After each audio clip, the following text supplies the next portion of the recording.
কানতে কানতে সারাটা রাত পার হয়ে গেছে। মসজিদের নববীতে ফজরের আজান হয়েছে, মুসল্লিরা ভরপুর। ইমামতি করবে কে? হুজরাই খবর দিলে মা আয়েশা বিনাইয়া বিনাইয়া কান্ধে। নবী সাহাবীরা রে, গভীর রাত্রে দরজা খোলা দেখেছি, নবী কিছু বলে যায় নাই। তোমরা তালাশ করে দেখো নবী কোথায়। আমার ভয় হইতেছে, না জানি দুশ্মনেরা নবীকে ধরে নিয়ে গেছে।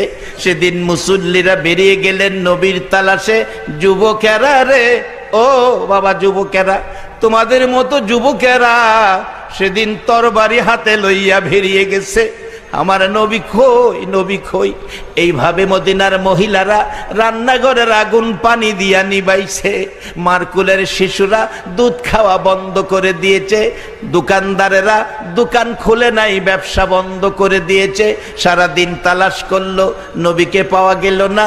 আবু বকর ওমর এতিমের মতো কান্দে নবীকে তালাশ করে। ইমাম হাসাইন হুসাইন রাস্তার পাশে দাঁড়ায়া দুই ভাই গলাগলি করে কান্দে। কোনো মানুষ পাইলেই দাঁড় করাইয়া জিজ্ঞেস করে, পথিক অনুরোধ করি বলো তোমরা আমার এতিম নানারে দেখছো নি? দুইটা ভাই সারাদিন কান্দে। সন্ধ্যা হলে পেটের খিদায় ঘরের মধ্যে ঢুইকা পেটটা মাটিতে লাগাইয়া নানা নানা কইয়া কান্দে। এইভাবে একদিন গেল, 2 দিন গেল, 3 দিন। যেদিন পার হয়ে যায়, হাসাইন হুসাইন পেটের খিদায় উঠতে পারে না। ব্যথা কষ্ট দুঃখ আর যেন সইতে পারে না। এদিকে হযরত আবু বকর সিদ্দিক, হযরত উমর ফারুক দুইজন মিলে একেবারে মদিনার শেষ প্রান্তে নবীর তালাশে ঘুরতে ঘুরতে নবীকে পায় না। যাইয়া দেখে রাখালেরা বসে কি যেন পরামর্শ করছে। রাখালেরা, বাবারে রাখালের দল দেখে আসছি জর্দানের জমিনে, যে জর্দানের জমিনে আমার নবী চাচা আবু তালিবের সঙ্গী হইয়া মক্কা থেকে ইয়ামেন যাচ্ছিলেন কাফেলার সাথে। 13 বৎসর বয়সে আবু তালিবের সফর সঙ্গীরা সবাই ইয়ামেনের পথে যাইতে জর্দানের জমিনে ক্লান্ত হয়ে গাছতলায় বসেছিলেন, রেস্ট করবেন। আমার নবী অল্প বয়স 13 বৎসর, মুরব্বীদের পাশে বসে নাই। আমার নবী একটা মরা গাছের নিচে বসেছিল। এই ঘটনাটা জর্দানের জমিনে নিজের চোখে দেখে আসছি। আমার নবী 13 বৎসর বয়সে মুরব্বীদের পাশে বসে নাই। মুরব্বীদের কষ্ট হবে। কি শিক্ষা, কি আদর্শ নবী রেখে গেল।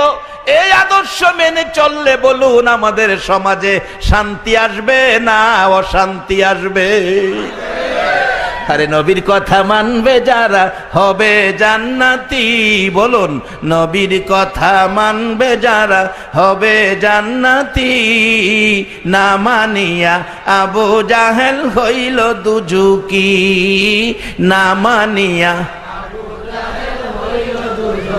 রে বাবা যুবক, নবীর কথা মানলে জান্নাতি, না মানলে দুজুকি।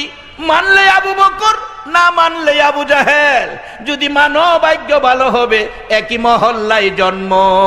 আবু বকরের ভাগ্য ভালো, নবীর কথা মাইনা জান্নাতে সকলের আগে প্রবেশ করবে।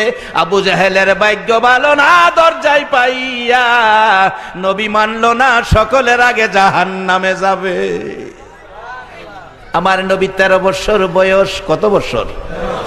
13 বৎসর বয়স। বাবারা, এই নবীর উম্মত হইয়া হুসাইনের কথা শোনার জন্য বসে আছেন। কিতাব খুলুন। বহিরা পাদ্রী তাওরাত জাবুর ইনজিল কিতাবের আলেম। তাওরাত জাবুর ইনজিল কিতাবের আলেম, আসমানি কিতাব।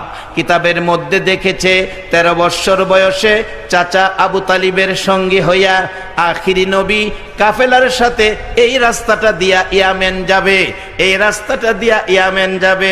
ওই বহিরা পাদ্রী যেদিন তাওরাত জাবুর ইনজিল কিতাবে দেখেছে আখিরি নবী 13 বৎসর বয়সে এই রাস্তা দিয়া যাবে, সেদিন থেকে আমাদের দেশে নিয়ম হলো যে এই রাস্তায় মানুষ চলাফেরা বেশি করে, সেই রাস্তায় দোকান দেয়, বেচা কিনা ভালো হবে। পাদ্রী, তাওরাত জাবুর ইনজিল কিতাবে আখিরি নবী আসবে এই রাস্তায় খবর পাইয়া রাস্তার কিনারে মুসাফির খানা খুলেছে একটা নজর আখিরি নবী দেখার জন্য। রাস্তার কিনারে দোকান দিয়েছে নবীরে একটা নজর দেখতো। আল্লাহ আজকে হুসাইনের মহব্বতে আজকের এই মাহফিলের সকলকে একটা নজর ঘুমের ঘরে আমার নবীরে দেখাইয়া দিও। এমন এক সময় আসবে হাত আছে ধরার শক্তি পাবেন না, মুখ আছে কথা বলতে পারবেন না, পাও আছে হাঁটতে পারবেন না, আপনার দোকান বন্ধ হয়ে যাবে। সেদিন আসার আগে সদাই করেন। রাসূল বলেছেন দুনিয়াটা আখিরাতের বাজার, বাজানো এই বাজার আর বাইঙ্গা গেলে এই বাজার আর জমে না, তাই বাজারটা থাকতে কইরালান। আল্লাহ কবুল করো, সকলে বলুন আমিন। পাদ্রী রাস্তার কিনারে দোকান দিছে, তাওরাত জাবুর ইনজিল কিতাবে লেখা আখিরি নবীর একটা নজর দেখব। যাই হোক সব শেষ, বয়স শেষ, বুড়া হয়ে গেছে, চোখের পাওয়ারও কমে গেছে, রাস্তায় দাঁড়ায় কান্দে, ও আকাশের মালিক তুই কি আমার আখিরি নবী দেখাইতি না? খ্রিস্টান পাদ্রী কান্দে। আমার নবী চাচার সঙ্গে 13 বছর বয়স। কত বছর? মুরব্বীদের পাশে বসলো না জর্দানের জমিনে, নিজের চোখে দেখে আসছি। রোজার আগের জর্দান সফর ছিল, মাহফিলের দাওয়াত ছিল, জর্দানের সফর। আমার নবী মুরব্বীদের পাশে বসলো না, মরা গাছের নিচে বসলো, মরা গাছের নিচে বসলো। লম্বা ঘটনা। আমার নবী মরা গাছের নিচে বসার পর সাথে সাথে মরা গাছ ডাক মারে, প্রভু গো তোমার বন্ধু আমার বাড়িতে, আমি মৃত, তোমার বন্ধুর প্রেমে আমাকে জীবিত করে দাও, পাতা লতায় ভরপুর করে দাও। আমার নবী গাছতলায় বসে আছে, মুহূর্তের মধ্যে গাছ জীবিত হয়ে পাতা লতায় নবীকে ছায়া দিয়েছিল। ওই দিন আমার নবী মরা গাছের নিচে বসার পর যেই গাছ জীবিত হয়েছিল, যেই পাতা লতা বাহির হয়েছিল, আল্লাহর কসম আজও পর্যন্ত সেই গাছ জীবিত, পাতা লতা এখনো আগের মতো আছে। গাছ হইয়া নবী চিনে, উম্মত হইয়া বলো নবী চিনা দরকার আছে কিনা? বাবা এই নবী এমন এক সার্টিফিকেট উম্মতের হাতে দিয়ে গেছে, লা ইলাহা ইল্লাল্লাহু মুহাম্মাদুর রাসূলুল্লাহ। এই সার্টিফিকেট লইয়া যেখানে যাবেন আখিরি নবীর উম্মতের পরিচয়ে, সেখানেই আপনার সম্মান পাবেন। যেখানেই যাবেন শুধু সম্মান পাবেন। পশু পাখিরা পর্যন্ত এই সার্টিফিকেট ওয়ালারে সম্মান করে। সুবহানাল্লাহ, আসতে কইলেন? আমরা মশাই ভাইলে ছাড়ে না।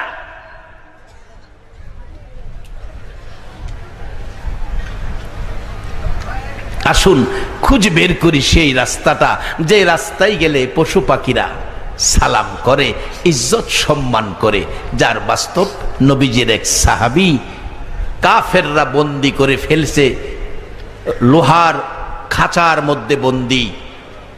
পার্শ্ববর্তী গ্রামে মহল্লায় মুসলমান সৈন্যরা এসে গেছে। কাফেররা ভাবলেন আইসা তো মুসলমান সৈন্যরা নিয়ে যাবে, কালকে সকালে উঠেই তাকে কতল করে ফেলবো।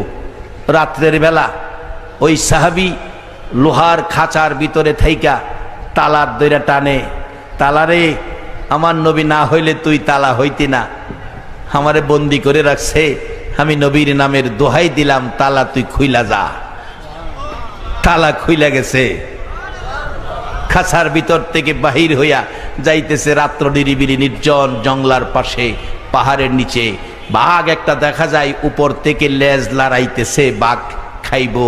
নবীর সাহাবী ডাকে, ও বাঘ আমারে খাইবি? আমার সার্টিফিকেট কি জানোস? আমার কি জানোস? লা ইলাহা ইল্লাল্লাহু মুহাম্মাদুর রাসূল।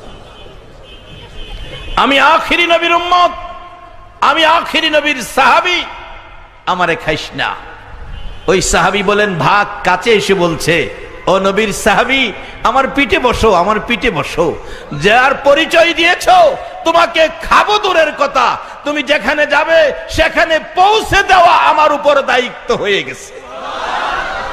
সেই নবীর উম্মত হয়ে কাজ কাম ভালো করবেন না খারাপ করবেন? আল্লাহ তুমি আমাদেরকে ভালো কাজের তৌফিক দাও, সকলে বলুন আমিন।